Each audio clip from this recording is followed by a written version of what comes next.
ओम शांति। आज 29 जून 2022 के बाबा के अनमोल मधुर महावाक्य है और आज की मुरली बाबा की है पवित्रता पर। बाबा कहे तुम बच्चों को प्रतिज्ञा करनी है और सच्ची सच्ची राखी बांधनी है। पवित्रता का हथियाला बांधना है और कभी भी इस प्रतिज्ञा को तोड़ना नहीं है। बाबा कहे जो बच्चे पवित्रता की प्रतिज्ञा करते हैं, सदा बाबा की श्रीमत को सिर माथे करके चलते हैं, बाबा प्रति निश्चय बुद्धि है, वो बाबा के मातेले बच्चे हैं। और जो बच्चे कभी निश्चय, कभी संशय, कभी मनमत, कभी परमत या पवित्रता की प्रतिज्ञा करके तोड़ देते हैं, वो सभी सौतेले बच्चे हैं। दो प्रकार के बाबा के बच्चे हैं। हमें अपने आप को देखना है कि हम सदा मातेले बच्चे बनकर के रहे, बाबा की श्रीमत को एक्यूरेट पालन करें। सुनते हैं बाबा के मधुर महावाक्य। ओम शांति। मीठे बच्चे तुम्हें किसी से भी मीठे बच्चे तुम्हें किसी से भी जास्ती डिबेट नहीं करनी है। सिर्फ बाप का परिचय सबको दो। प्रश्न है आज की मुरली से, बेहद के बाप को मातेले बच्चे भी है तो सौतेले भी है। मातेले कौन? उत्तर है जो बाप की श्रीमत पर चलते हैं, पवित्रता की पक्की राखी बांधी हुई है, निश्चय है कि हम बेहद का वर्षा लेकर ही रहेंगे। ऐसे निश्चय बुद्धि बच्चे मातेले बच्चे हैं। और जो मन मत पर चलते हैं, कभी निश्चय कभी संशय, प्रतिज्ञा करके भी तोड़ देते हैं, वह है सौतेले बच्चे। सपूत बच्चों का काम है बाप की हर बात मानना। बाप पहली मत देते हैं। कौन सी पहली मत देते हैं? मीठे बच्चे अब प्रतिज्ञा की सच्ची राखी बांधो। अब प्रतिज्ञा की सच्ची राखी बांधो, विकारी वृत्ति को समाप्त करो। आज की मुरली से पहले गीत बजा है, जाग सजनिया जाग, अब नव युग आया रे। ओम शांति। बच्चों ने गीत का अर्थ तो समझ लिया। नई सृष्टि, नया युग और पुरानी सृष्टि, पुराना युग। पुरानी सृष्टि के बाद आती है नई सृष्टि। नई सृष्टि की रचना परम पिता परमात्मा ही करते हैं। फिर उसको ईश्वर कहो व प्रभु कहो, उनका नाम भी जरूर कहना पड़े। सिर्फ प्रभु कहने से योग किससे लगाए, किसको याद करे? मनुष्य तो कहते हैं उसको नाम रूप देश काल है नहीं। अरे उनका शिव नाम तो भारत में बाला है। परमात्मा का, प्रभु का शिव नाम तो भारत में बाला है। जिसकी शिवरात्रि मनाई जाती है उनको बाप कहा जाता है। जब बाप का परिचय हो तब बाप से बुद्धि योग लगे। किसी से जास्ती डिबेट करना भी फालतू है।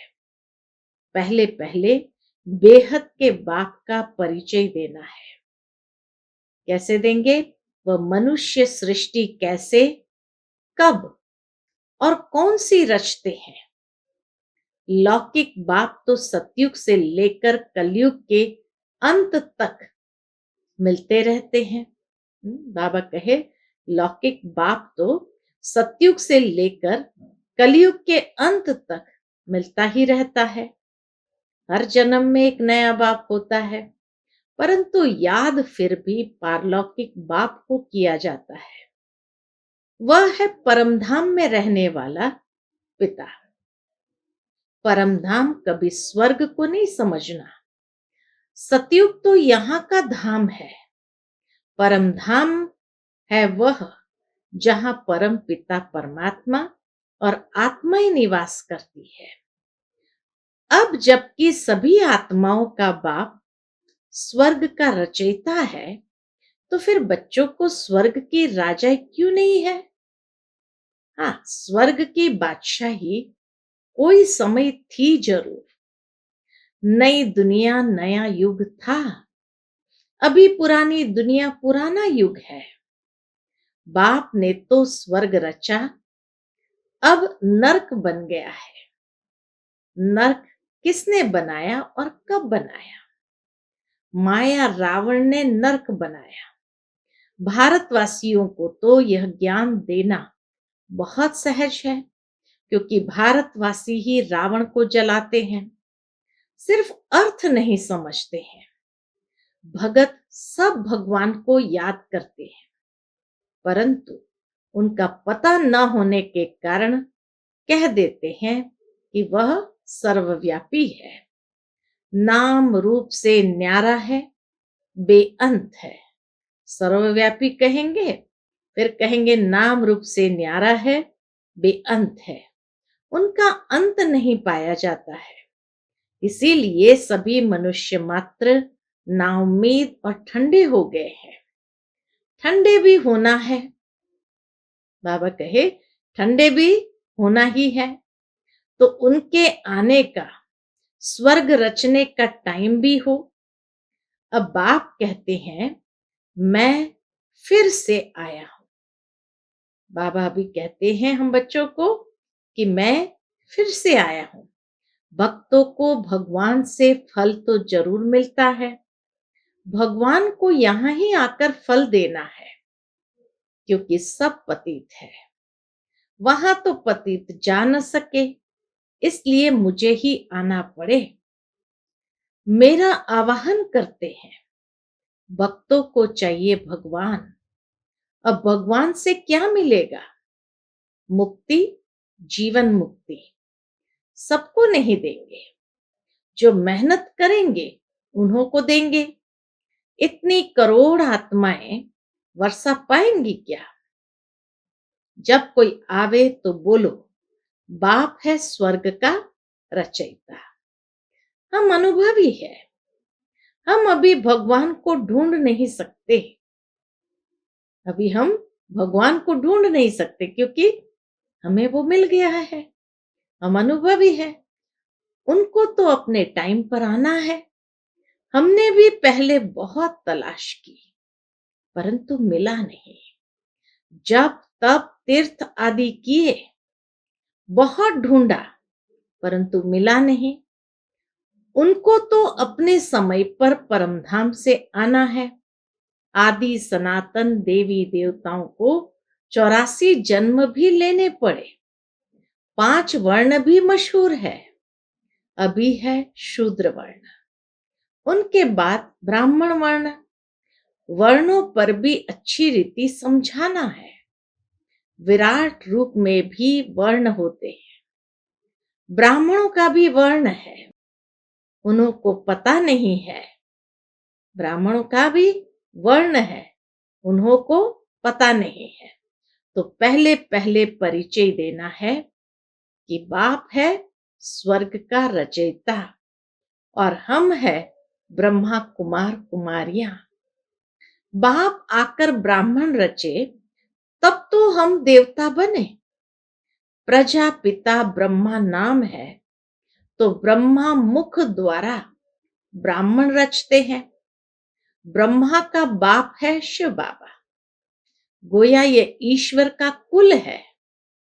जैसे कृपलानी कुल, वासवानी कुल होता है, वैसे इस समय तुम्हारा है ईश्वरीय कुल।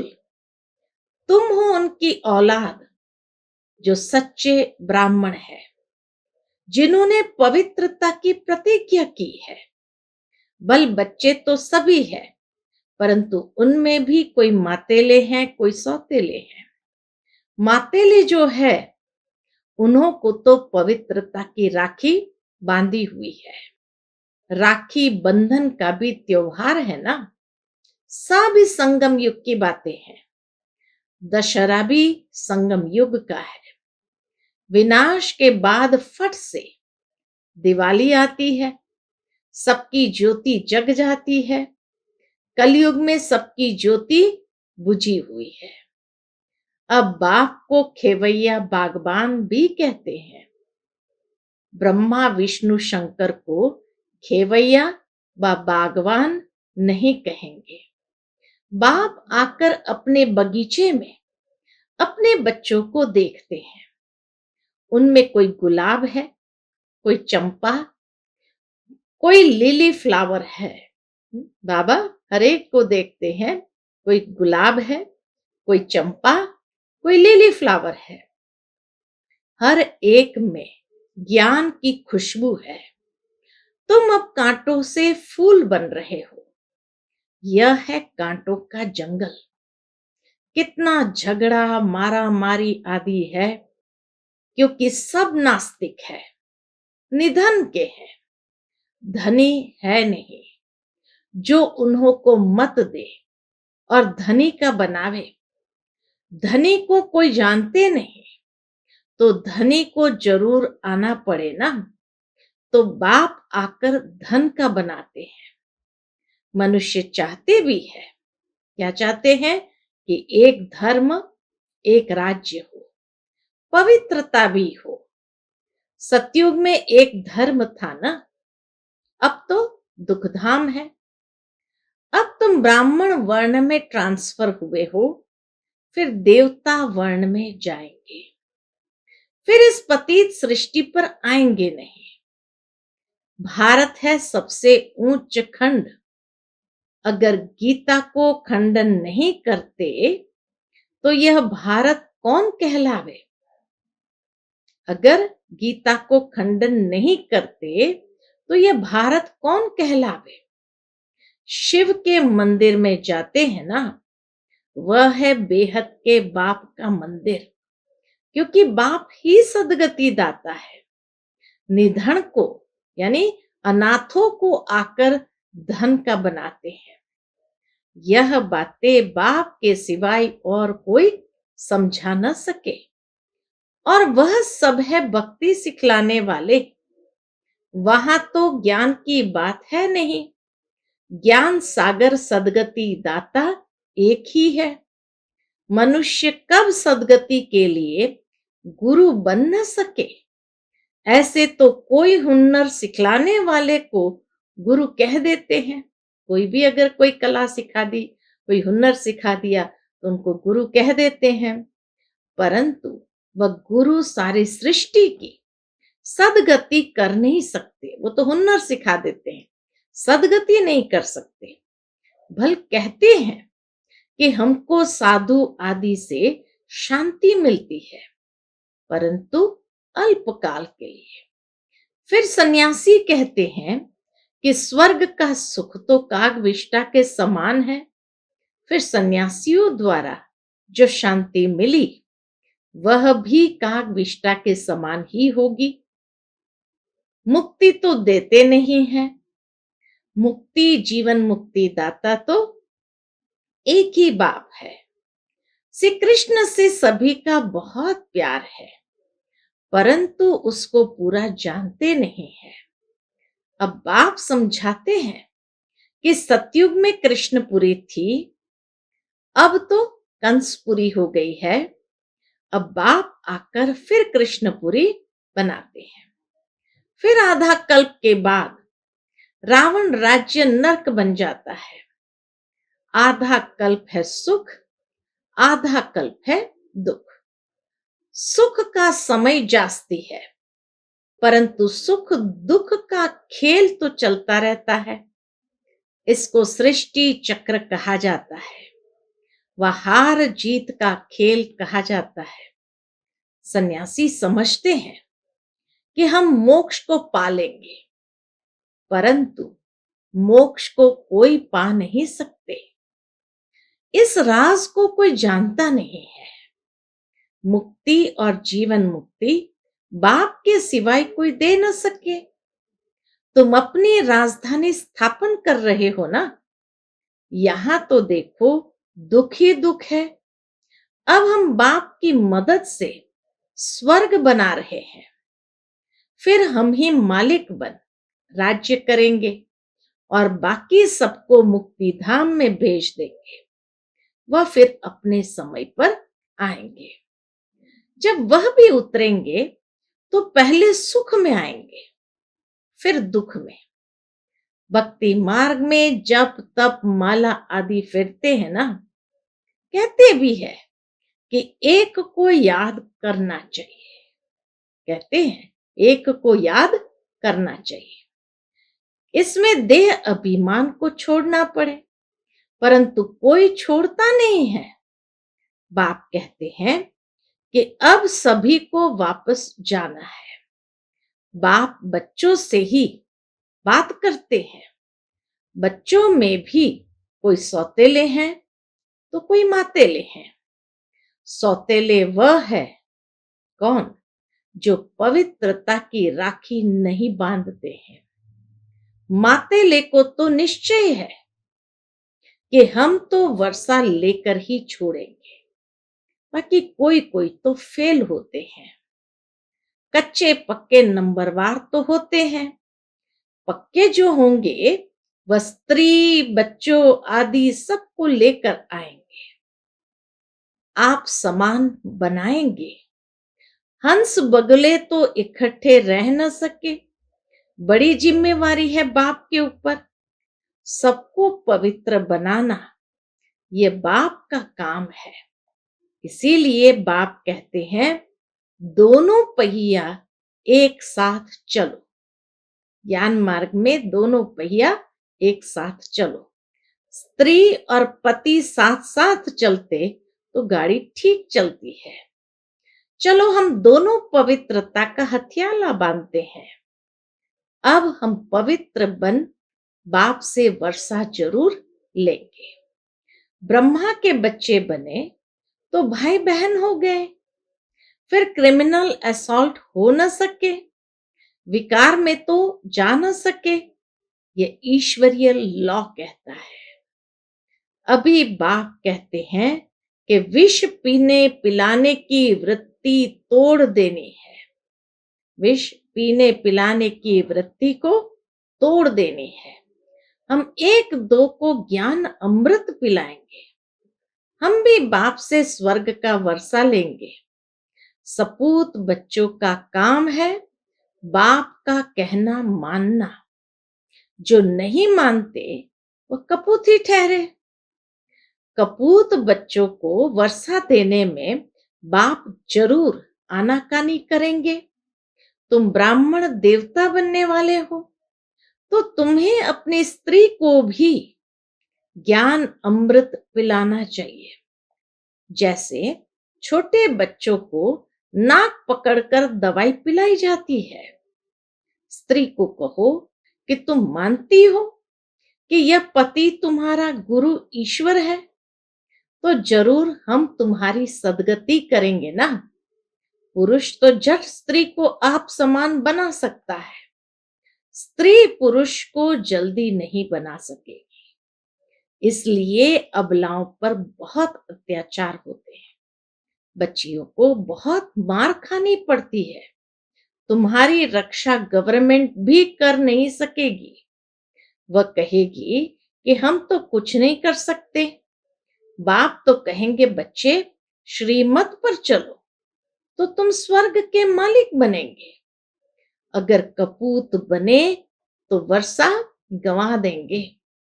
वहां लौकिक बाप से बच्चे हद का वर्षा लेते हैं और यहाँ सपूत बच्चे बेहद के बाप से बेहद का वर्षा लेते हैं। इसको कहा जाता है सुख धाम। बाबा क्या कहे, यहां तो तुमको सोना भी नहीं पहनना है। क्यों? क्योंकि इस समय तुम बेघर हो। दूसरे जन्म में तुमको एकदम सोने के महल मिलते हैं। रत्न जड़ित महल होंगे। तुम जानते हो कि हम अब बाप से 21 जन्म का वर्षा ले रहे हैं। भक्ति मार्ग में मैं सिर्फ भावना का फल देता हूं। वह तो जानते नहीं कि श्री कृष्ण की आत्मा कहाँ है, गुरु नानक की आत्मा कहाँ है। तुम जानते हो। अब वो सब पुनर्जन्म लेते लेते तमो प्रधान बन गए हैं। वह भी सृष्टि चक्र के अंदर ही है। सबको तमो प्रधान बनना ही है। अंत में बाप आकर फिर सभी को वापस ले जाते हैं। अच्छा, मीठे मीठे सिकिलते बच्चों प्रति माता पिता बाप दादा का याद प्यार और गुड मॉर्निंग। रूहानी बाप की रूहानी बच्चों को नमस्ते।